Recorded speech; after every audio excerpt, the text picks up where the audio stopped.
Sige. Alam niyo po, bago ako kumanta, marami po nagtatanong sa akin kung ano po ba yung mga balak kong ihain na magpanukalang batas. Noong una po, napakadami kong pangarap.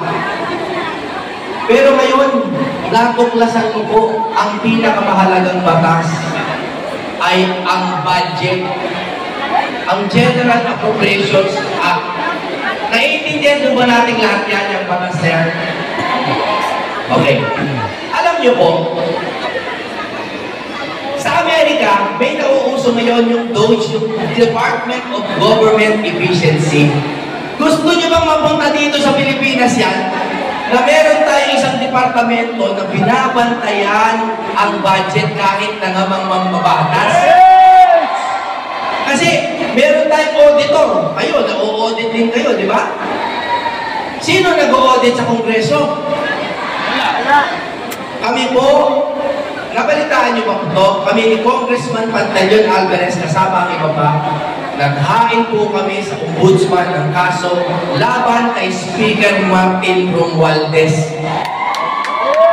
Dahil po, dun sa falsification na naganap sa ating budget. Alam niyo yung mga blanco, di ba, sa budget? May blanco. Alam niyo po ba? Hindi! Paano nagkaroon bigla ng laman yung budget? Blanco, biglang nagkalaman. Kasi nga po, dumadaan sa kamay ng mga tao. Kailangan po tayo mag-digitize. I-digital na po natin pati yung pagpasa ng batas para masunod ang mga binoboto ng inyong mga kongresista. Kasi ang nangyayari ngayon, lahat kayo bumoboto, no? Lahat kayo sinasabi sa congressman, bigyan nyo kami ng ganitong budget. Paglalaban nito,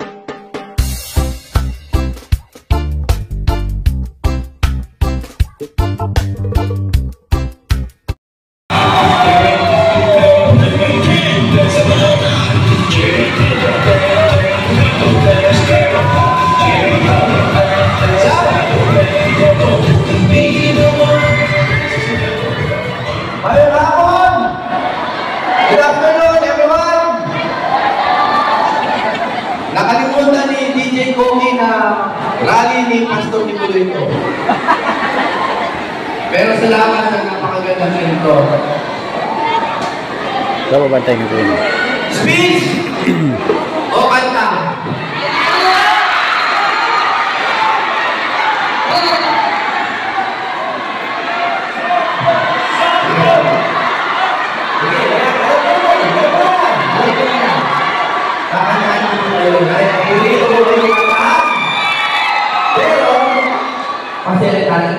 Okay na?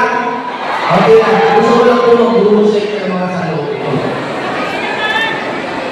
Psalms 19:12. Sino ba alam? Teach us to number our days, O Lord, so that we may gain a heart of wisdom. Tagalogin po natin. Sana nakikinig kayo. Nakikinig ba kayo? Turuan niyo po kami, Panginoon, na bilangin ang aming mga araw upang matuto kaming mabuhay ng may karunungan. Alam niyo po ba na napakahalaga ng numero? Numbers are important. 72 days. Wala po. At eleksyon na. Ano po yung sabihin nun? 72 days lang po. Senador na kaming lahat. Kung tutulungan mo po, alam mo kung bakit importante yun? Alam niyo po kung bakit importante yung 72 days? Dahil in 93 days, June 2 na. Alam niyo po ba yung June 2? Sisimulan na daw po ang impeachment kay Bibi Sara.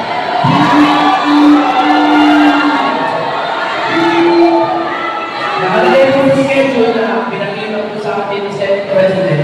Yun ang presentation ng articles of impeachment to the plenary. Papayag pa kayo nun?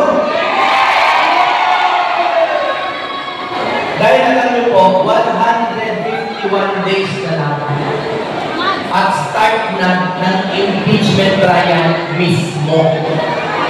Papayag pa kayo nun? Sino po ang may alam kung ilan sa senador? 24 yan, di ba? Ilan ang kailangan na boto para ma-impeach si VP Sara? Alam niyo po ba? 2/3.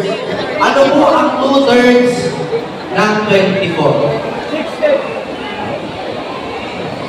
16. Tama, 16. Ilan po ang natira sa 24 minus 16? 8. Ibig sabihin, kung meron tayong 8 na senador plus 1, hindi mai-impeach si Vice President. Ilan po ba ang senador ng PDP laban? Ilan? Duterte 9 ng tawag nila. Duterte 9. Isa-isayin natin. Bilangin niyo yan. Jimmy Bondo. Bato de la Rosa. Bongo. J.B. Hilo. Raul Lambino. Rodante Marcoleta. Pastor Kibuloy. Attorney Vic Rodriguez. Philip Ipe, Mr. Efectivo Salvador. 9 lang po ang kailangan natin para itigil ang pinakamalaki na injustice na gagawin sa atin ng Kongreso. Papayag ba kayo na 32 million ang botante ni VP Sara? Tapos, 16 na senators lang matatanggal na ang Vice President. Numbers are important. Teach us to number our days, O Lord. Bilangin po natin. At sa loob po ng 72 days, ano po ba ang pwede niyong gawin para matulungan kaming manalo? Ipagdasal niyo po kami ng 72 days. 72 days po, maaari po ba tayong manalangin bilang isang katawan upang matigil na itong kabulustugan na ginagawa ng sarili nating pamahalaan sa atin? Pagdasal niyo po kami. Bago ho ako kumanta, kakanta ba ako? Sige. Alam niyo po, bago ako kumanta, marami po nagtatanong sa akin kung ano po ba yung mga bala kong ihain na magpanukalang batas. Noong una po, napakadami kong pangarap. Pero ngayon, natuklasan ko po ang pinakamahalagang batas ay ang budget. Ang General Appropriations Act. Naiintindihan ba natin lahat yan yung batas na yan? Okay. Alam niyo po, sa Amerika, may nauuso ngayon yung DOGE, yung Department of Government Efficiency. Gusto niyo bang mapunta dito sa Pilipinas yan? Na meron tayong isang departamento na binabantayan ang budget kahit na namang mambabatas. Kasi meron tayong auditor. Kayo, na-audit din kayo, di ba? Sino nag-audit sa Kongreso? Kami po, nabalitaan niyo ba ito? Kami ni Congressman Pantaleon Alvarez, kasama ang iba pa, naghain po kami sa ombudsman ng kaso laban kay Speaker Martin Romualdez. Dahil po, dun sa falsification na naganap sa ating budget. Alam niyo yung mga blanco, di ba, sa budget? May blanco? Alam niyo po ba? Hindi! Paano nagkaroon bigla ng laman yung budget? Blanco, biglang nagkalaman. Kasi nga po, dumadaan sa kamay ng mga tao. Kailangan po tayo mag-digitize. I-digital na po natin pati yung pagpasa ng batas para masunod ang mga binoboto ng inyong mga kongresista. Kasi ang nangyayari ngayon, lahat kayo bumoboto, no? Lahat kayo sinasabi sa congressman, bigyan nyo kami ng ganitong budget. Paglalaban nila yan sa kongreso, ipaglalaban nila. Pagdating po sa tuktok, sa mga paikam, biglang binabago. Papayag ba kayo nun? Kailangan po natin ng true reform. Reformahin po natin ang bayang Pilipinas. Baguhin natin ang Kongreso. Kakanta na ba ako? Salamat po. Marami pa pong magsasalita. Alam niyo po ano napansin ko? Parang ayaw niyong nagsiseryoso ako. Kasi po, napakahirap naman talaga dahil buong buhay ko, nasanay po ako na pinaliligaya ko lang kayong taong bayan.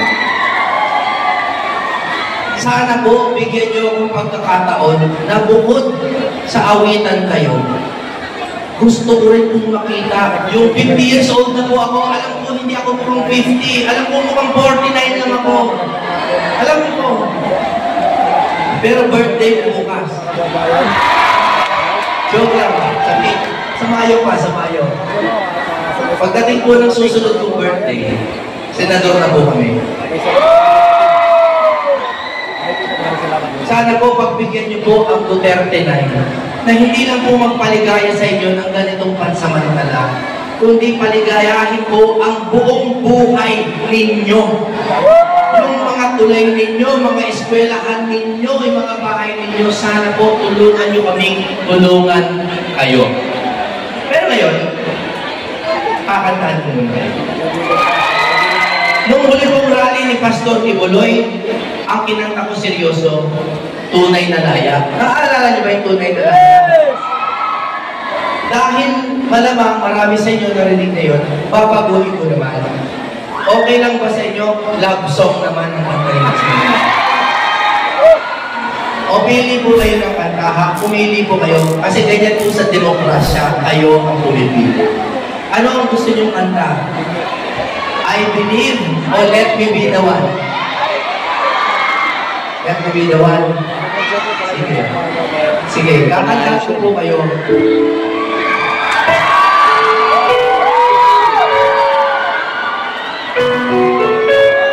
May request lang po ako sa inyo. Sana po, ako po abogado na ako. Pero kahit hindi ako